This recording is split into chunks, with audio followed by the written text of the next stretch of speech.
At 40 years old, Hamilton Glass is already well into his second act. The Hampton University graduate started Act One as an architect. 8 years later, his passion to tell community stories through vibrant paintings on large concrete canvases took control.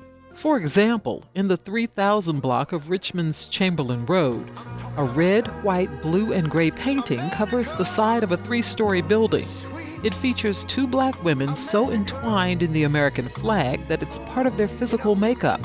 It almost appears they're adorning red and white striped hair on one side and blue hair with white stars on the other. Hamilton named his creation Struggles in the Ruffles. Really, that piece is about embracing the trauma of America, knowing that it will never be perfect, but we built this place, and there will always be a struggle for us here in America. He says while he enjoyed being an architect, it was never his passion. When I lost my position as an architect, the thing that I did was I started creating art, and I started showing it everywhere. It didn't take long before individuals, organizations, and corporations started commissioning his work. When I'm commissioned to do a piece, usually we go through several design iterations of the work and revisions of the work. And then once that's complete, it's really just production time. I first go up, sketch the piece on the wall or the panel, and then just paint till it's complete.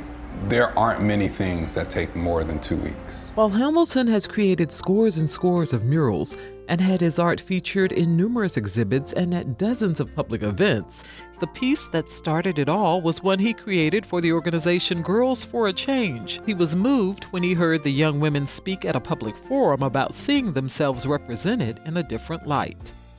Getting to see the joy in their faces and to be able to put out something that truly represented them in the city, that everyone could see and carried the message of Girls for a Change, was just a kind of a life-changing experience for me also. I asked him why he tags his pieces ham with a question mark. My website is whosham.com.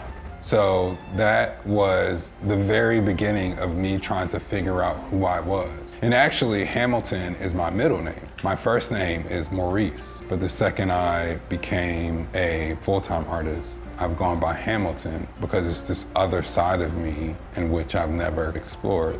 As you might imagine, painting while scaling the side of a building has its challenges. Being a public artist, you often have to paint in not ideal weather conditions. I've had to paint on a rooftop when it was 100 degrees, which means it's probably like 115 up there. Sometimes I have to paint in the cold. Just 2 weeks ago, I was painting in 30-degree weather. This summer, I did a piece here in downtown Richmond, which was 60 feet up in the air. And the parking lot was on a slope, so it was this little rickety little boom lift, which it's always swaying back and forth. So there's a lot of conditions in which you don't get to paint. I love this responsibility and semi-power that I have in being able to control a narrative through my work. 50 years from now, I'm hoping people really understand the intention that I put in my work. Most of my work is not about me. It is about using art to solve a problem, to help a community, or to address a need, because art is a really good tool at doing that. For Another View, I'm Lisa Godley.